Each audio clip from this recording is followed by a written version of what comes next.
There are 36 gubernatorial races on the ballot in next year's midterms, with Democrats and Republicans each defending 18 seats, including contests in nearly every key presidential battleground. 17 incumbent governors aren't running for re-election either due to retirement or term limits. Among them is Democrat Laura Kelly in Kansas, leaving her party highly vulnerable in a state Donald Trump carried by 16 points just last November. Democrats will also have to defend the seats being vacated by Tony Evers in Wisconsin and Gretchen Whitmer in Michigan, two of the three core Rust Belt battlegrounds that Trump narrowly flipped in 2024. Republicans, meanwhile, will be playing defense in the swing state of Georgia, where Brian Kemp is term limited. Let's start by filling in the map with the races currently considered safe for each party. Starting in Oregon, incumbent Tina Kotek is widely expected to win re-election, and likely by a wider margin than in 2022, when she narrowly held the seat for Democrats with 47% of the vote, thanks in large part to the baggage left behind by former Governor Kate Brown's deeply unpopular administration. Her approval rating has climbed since taking office and now sits at 8%. Not stellar by any means, but good enough to win re-election in a blue state in what's expected to be a favorable environment for Democrats in 2026. In Colorado, incumbent Jared Polis is term limited, but the state has trended further left than almost any other since the start of the Trump era in 2016. Democrats also have a strong candidate in U.S. Senator Michael Bennet, who's running to succeed Polis. Also in the solid column are Hawaii, Illinois, Maryland, Massachusetts, and Connecticut. All 5 states have backed Democrats by double-digit margins in every presidential election since the start of the 21st century, and each of their governors currently enjoys strong approval ratings. That's not quite the case in Rhode Island, where Democratic Governor Daniel McKee is one of only 2 governors with underwater approval ratings at a net negative 4%. He's the second most unpopular governor in America, leaving him vulnerable to a serious primary challenge and potentially a competitive general election. Businesswoman Helena Foulkes is actually favored to defeat McKee in the Democratic primary, according to the latest poll surveyed by the University of New Hampshire late last month that has Foulkes at 29% and McKee at a dismal 11%. It's also worth noting that Foulkes only lost primary for governor against McKee back in 2022 by 3 points. As for the general election, Republicans have been shut out of Rhode Island's political landscape for too long to field a strong challenger. So even if McKee survives the primary, I'd still expect him to ride the state's deep blue lean to victory. It's also worth noting that the 2026 cycle should be relatively favorable for Democrats. Historically, the sitting president's party performs poorly in the midterms, and this will be the first major national election since President Trump returned to office. So that locks in 9 safe governorships for Democrats this cycle, bringing their total to 13 when you include the 5 states where no gubernatorial race is taking place. On the Republican side, they should easily hold Idaho, South Dakota, Nebraska, Arkansas, Texas, and yes, even deep blue Vermont. Incumbents are running for re-election in each of these states, and with the exception of Vermont, all were carried by Trump by double-digit margins in 2024. Vermont, of course, is about as blue as it gets, but Republican in name-only Governor Phil Scott has consistently ranked as America's most popular governor for several years now, with 75% of his constituents approving of his job performance.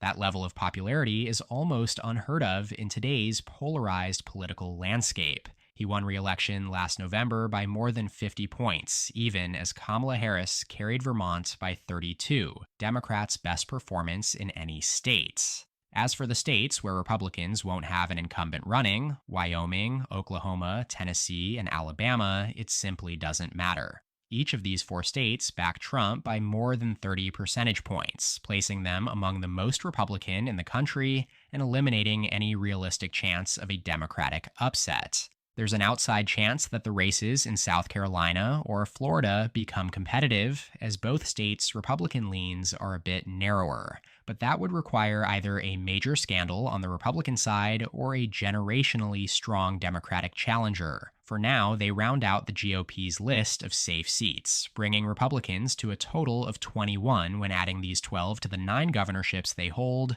that aren't up for election this cycle. That leaves us with 16 competitive races. And before you think I made a mistake, yes, I've downgraded California from the safe Democrat column.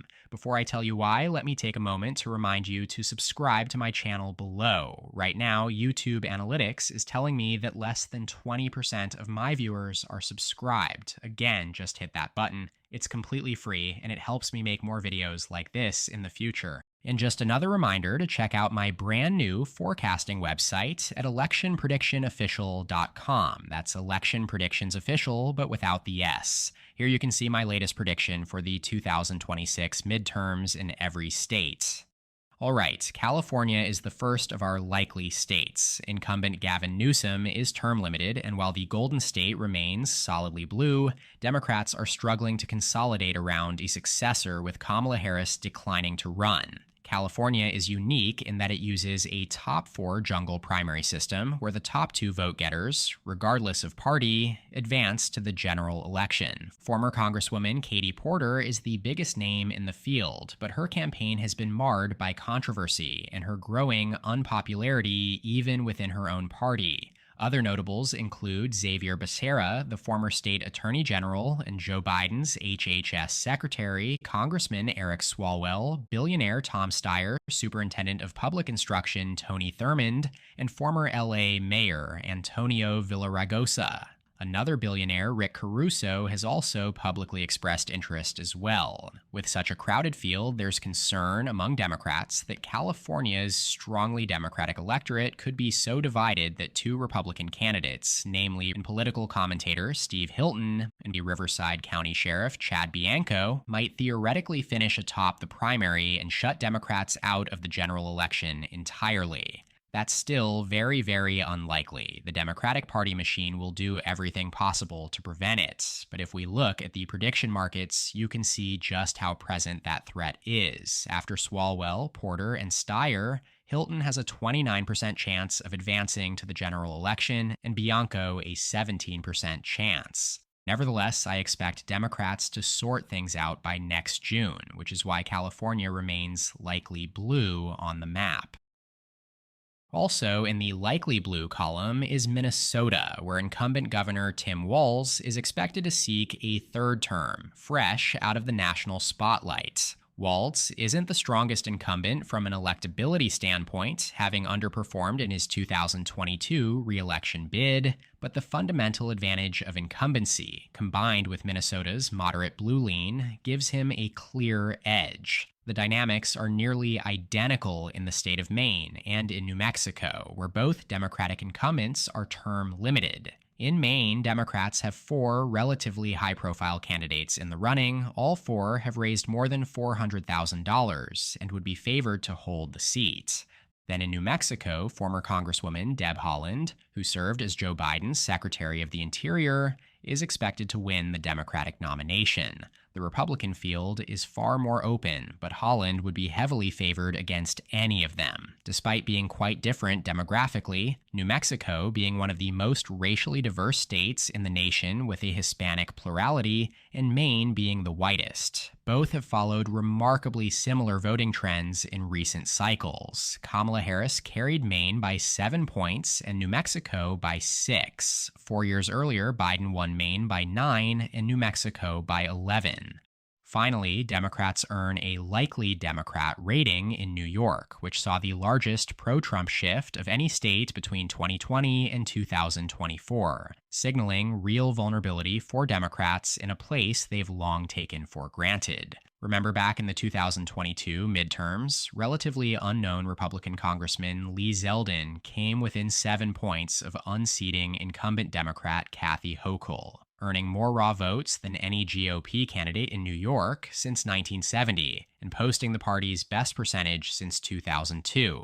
Hochul had long struggled with poor approval ratings, but for the first time since taking office, she's finally made it out of the 10 most unpopular governors in America, according to Morning Consult. 53% of New York voters now approve of her job performance, a record high for her tenure. Nevertheless, her lieutenant governor, Antonio Delgado, has entered the race to challenge her in the Democratic primary. Based on early polling, though, Hochul appears very likely to secure the nomination. On the Republican side, Congresswoman Elise Stefanik has officially entered the race, and Republicans have cleared the field for her. Early polling suggests Hochul has the clear advantage, though it is again trending toward a closer than usual margin for the Democrat.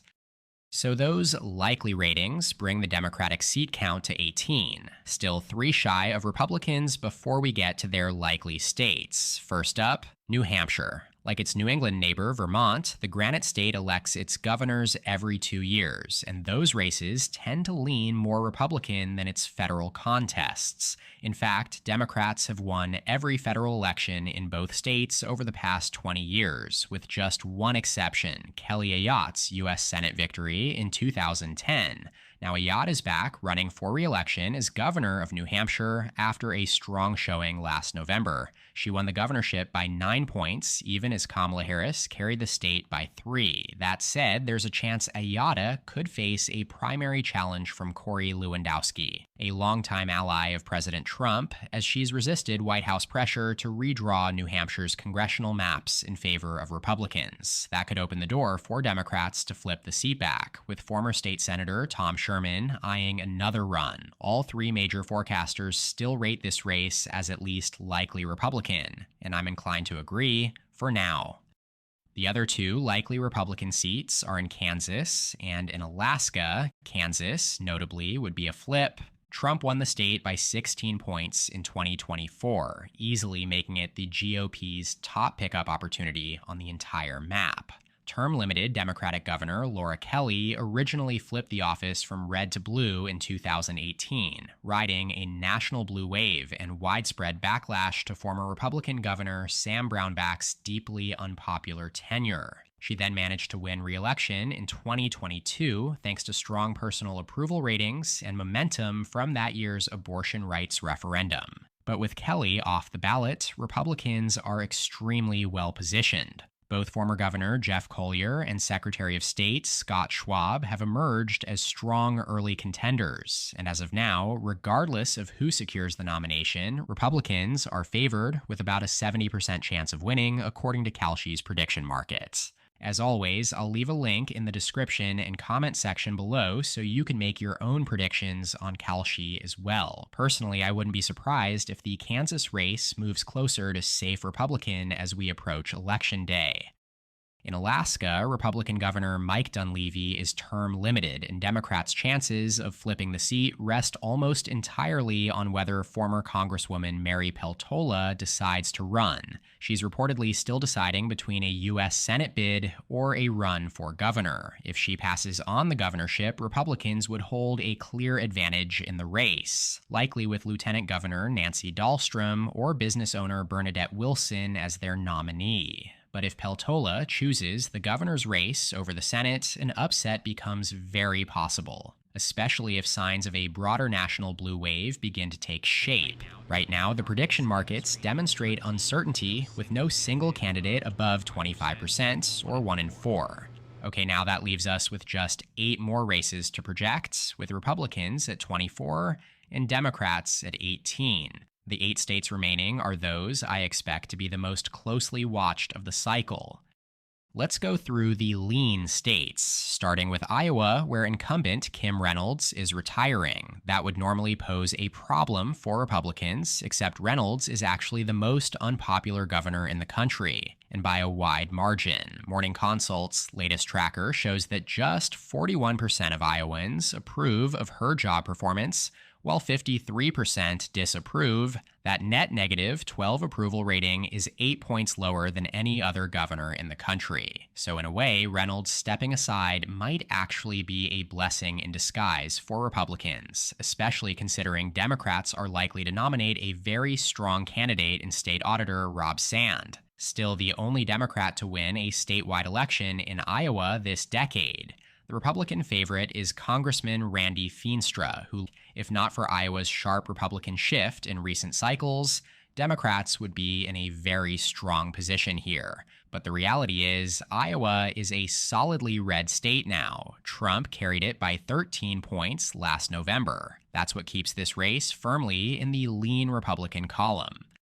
Ohio has followed a nearly identical trend to Iowa over the past 2 decades, shifting from a core part of the Obama coalition to backing Trump by 8 points in 2016, then voting for him again by strong margins in both 2020 and 2024. Looking ahead to 2026, incumbent Governor Mike DeWine is term limited, and businessman in 2024 Republican presidential candidate Vivek Ramaswamy is expected to win the Republican nomination. On the Democratic side, former Congressman Tim Ryan declined to run, which clears the field for Amy Acton, the former Ohio Department of Health director. Ryan likely would have been the stronger general election candidate, but Acton has still polled competitively with Ramaswamy in head-to-head surveys. The latest Bowling Green University poll has her down only 3 points, which is within the margin of error. Republican chances on Kalshi have slipped to their lowest level yet at just 62%. That is largely because Ramaswamy is viewed as a below-average candidate who is likely to underperform the fundamentals. For now, though, Ohio sits firmly in the lean Republican column. And finally, Pennsylvania, usually one of, if not the most competitive states on the map. But not this time. Incumbent Josh Shapiro is running for re-election with one of the strongest approval ratings in the country and a proven track record of overperformance. He won the open 2022 race by 15 points against a deeply flawed opponent in Doug Mastriano. The 2026 election will be his chance to show whether he's a genuine overperformer or if that landslide was simply a reflection of Mastriano's weaknesses. That win marked the largest margin for a non-incumbent gubernatorial candidate in Pennsylvania since 1946 and set a record for the most votes ever received by a statewide candidate in the Commonwealth. That record was actually broken in 2024 by State Treasurer Stacey Garrity, who has now officially launched a campaign to unseat Shapiro. She'll clearly be a much stronger candidate than Mastriano. And while Shapiro remains the clear favorite, after once dominant Senator Bob Casey's unexpected loss last cycle, it's clear there's always room for uncertainty in Pennsylvania. All right, that leaves us with just 5 more races still to be determined, and these will almost certainly be the 5 closest contests of the 2026 cycle. Starting in the Rust Belt, we've got Michigan. With Democratic incumbent Gretchen Whitmer term limited, this race is shaping up to be one of the most competitive in the country. On the Democratic side, Secretary of State Jocelyn Benson looks like the frontrunner for the nomination, and she'd be a strong general election candidate. But Republicans landed their best news of the cycle when Congressman John James announced his run for governor back in April. James is about as strong a candidate as Republicans could hope for in Michigan, effectively canceling out the edge Democrats would normally enjoy as the incumbent party. Then there's the wild card independent Mike Duggan, the longtime mayor of Detroit. Unlike most big city mayors, Duggan is genuinely popular, and his statewide name recognition gives him an instant base. In fact, he is polling around 20% in most surveys that test a 3-way race with Benson and James. Benson led in the first 5 polls, but James has led in the last 2. It is consistently close, and I expect it to remain that way as long as Duggan stays in the race. That said, the prediction markets still have Democrats as clear favorites, with nearly a 70% chance of winning, while the Republican and independent candidates combine for the remaining 30%. Personally, I've got Michigan in the tilt Democrat column, since I expect Democrats to benefit from a favorable national environment, and because I no longer believe in labeling a race as toss-up on a channel that is literally called Election Predictions Official. But make no mistake, this is an extremely competitive contest. Then there's Wisconsin, where incumbent Democrat Tony Evers has announced his retirement, a major blow to Democrats, since he would have been a clear favorite for re election. Both his current lieutenant governor, Sarah Rodriguez, and his former lieutenant governor, Mandela Barnes, have launched campaigns, along with Milwaukee County Executive David Crowley and several lower profile candidates. Barnes has the highest name recognition after his 2022 U.S. Senate run, and he is the polling favorite among Democrats at the moment. On the Republican side, former Governor Scott Walker has declined to run, leaving Congressman Tom Tiffany as the biggest name in the race so far, though former longtime Governor Tommy Thompson is reportedly seriously considering a run as well. Wisconsin's partisan lean is about as evenly split as it gets. 5 of the last 7 presidential elections here were decided by less than a point, including each of the last 3. Trump most recently carried the state by just 0.8%. Even the last 2 U.S. Senate races were decided by less than a single percentage point. So right now, I have Wisconsin in the same boat as Michigan, and for the same reasons. The state's fundamentals are effectively even, and I expect the national environment to favor Democrats. Now let's head down south to Georgia, where incumbent Republican Governor Brian Kemp is term limited. Georgia remains one of the most competitive states in presidential politics, and while it's trended left over the last decade or so, the GOP still holds the edge in state-level races. In the 2022 midterms, Republicans swept every statewide office, winning by margins ranging from 5 to 10 points. The party also continues to control both chambers of the Georgia legislature. As for the 2026 governor's race, both primary fields remain relatively open. On the Republican side, Lieutenant Governor Burt Jones has received President Trump's endorsement, giving him a leg up over a field that includes Attorney General Chris Carr and Secretary of State Brad Raffensperger. On the Democratic side, former Atlanta Mayor Keisha Lance Bottoms is the biggest name in the race so far, and both polls conducted to date show her with a sizable lead, ahead of Atlanta County Executive Tony Thurmond, State Senator Jason Esteves, and former Republican Lieutenant Governor Jeff Duncan. Because of how open these primaries are, I'll lean on the fundamentals here, giving Republicans the edge as the incumbent party in a state that has not elected a Democrat to the governorship in the 21st century. All right, let's wrap things up in the Southwest with Nevada and Arizona. In Nevada, Republican Governor Joe Lombardo enters 2026 with a strong approval rating and plans to run for re-election, riding the momentum of a significant rightward shift in the state's politics. Trump carried Nevada by over 3 points in 2024, becoming the first Republican to win the state at the presidential level since 2004. Lombardo's own win in 2022, when he unseated then-Democratic Governor Steve Sisolak, was one of the earliest signs that Nevada was trending red. Democrats' best shot is likely Aaron Ford, the state attorney general, who has already been endorsed by every Democratic member of Congress from Nevada. He's not alone in the field, though. Washoe County Commissioner Alexis Hill is also running. Republicans, of course, would welcome a contested Democratic primary, giving Lombardo a head start in both fundraising and messaging. Even without that advantage, I'd still give Lombardo the edge, as a well-funded incumbent in a state where momentum clearly favors the GOP. That said, if Democrats perform well nationally in 2026, Ford could absolutely ride the wave to victory in what remains one of the most competitive states in the country. Now on to Arizona, arguably the GOP's second-best flip opportunity after Kansas, following a hard shift to the right in 2024 when Trump carried the state by 5.5 points. Democratic Governor Katie Hobbs's approval rating remains strong. She narrowly defeated Kari Lake in 2022, though Lake proved to be a deeply flawed candidate, a point she reinforced with her poor showing in the 2024 Senate race. This time, Republicans are choosing between 3 big-name candidates, Congressman Andy Biggs and Dave Schweikert, and former gubernatorial candidate Karen Taylor Robson. Both Biggs and Robson received co-endorsements from President Trump earlier this year, but it's been Biggs who's led by a wide margin in most polls.